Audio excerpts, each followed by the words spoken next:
Grand Rising, good morning, top of the day, Merry Christmas Eve. How are you? I'm fine, I'm doing well. Just woke up about 30 minutes ago, and as I was sitting here just minding my own business as I do, um, energies just started going to me.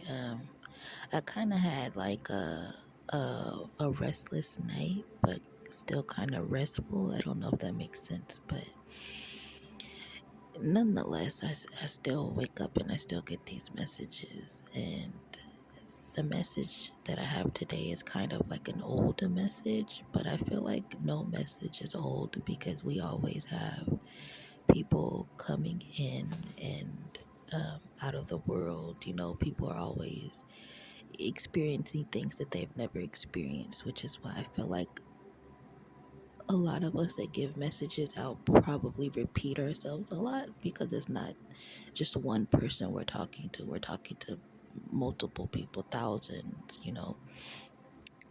But today's message is, like I said, an old message, and it's more so of an experience. Talking about an experience that I watched happen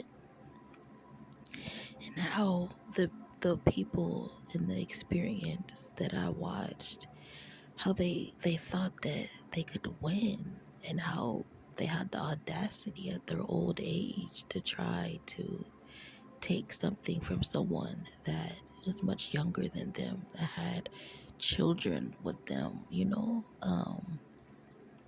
Just sickening behavior, all because they're mad about something.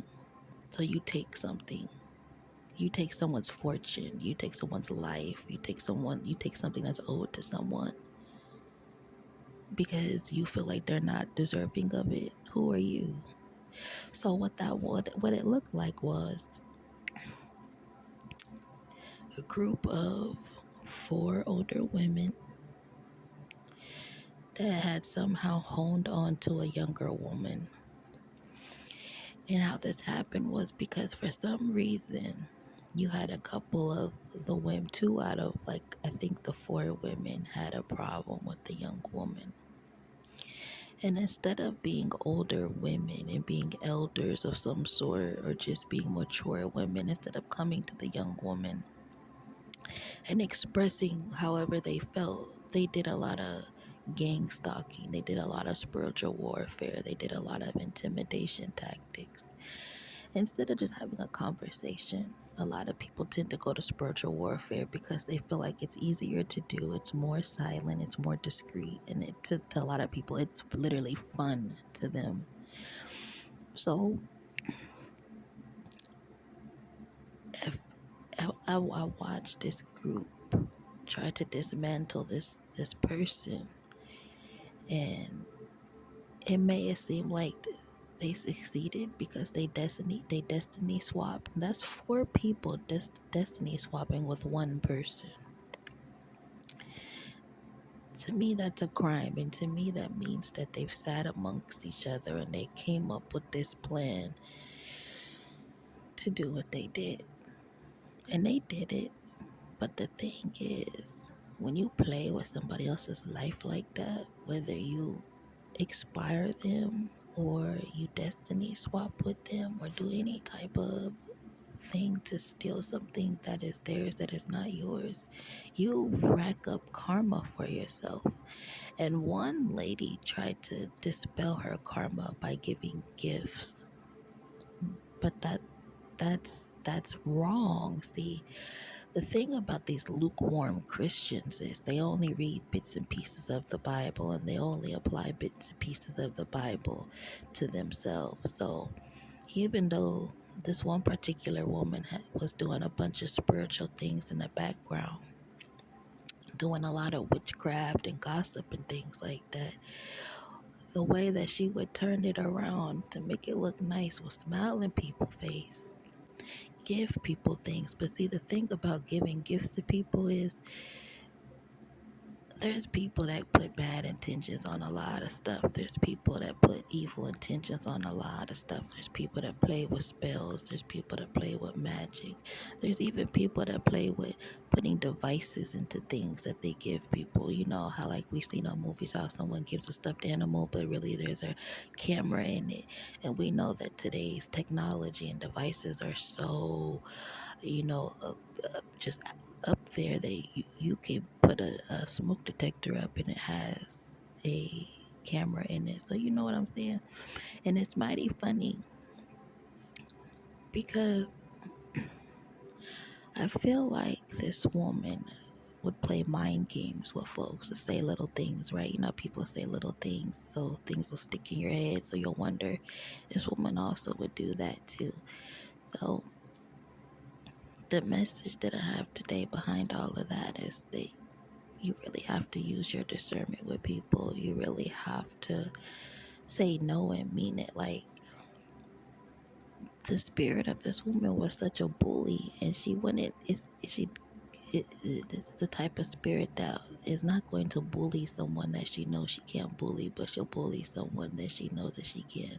She saw this woman as a weak soul, not even knowing what the woman was going through, but it took it upon herself and took it upon herself to tell the others what to do, because that's another thing she was doing. She was the ringleader of the group, telling people what to do.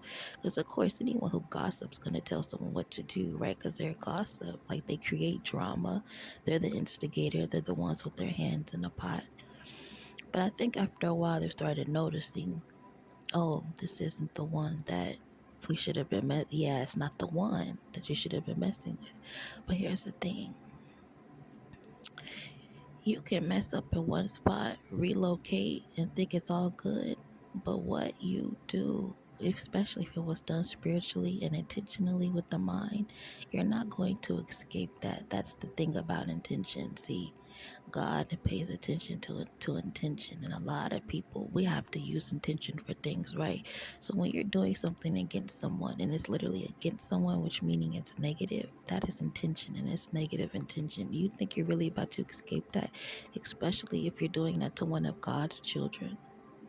See, a lot of these lukewarm Christians think because they go to church a couple times a year and they pick up a Bible a couple times a year, or they know the Bible from front to back, that they're above anybody else. No, that's not. You just know how to read the Bible, but do you know how to apply it to yourself? Why would you even read the Bible? Why would you consider yourself a Christian or someone that believes in God, but you're doing a whole bunch of spiritual evilness behind the scenes?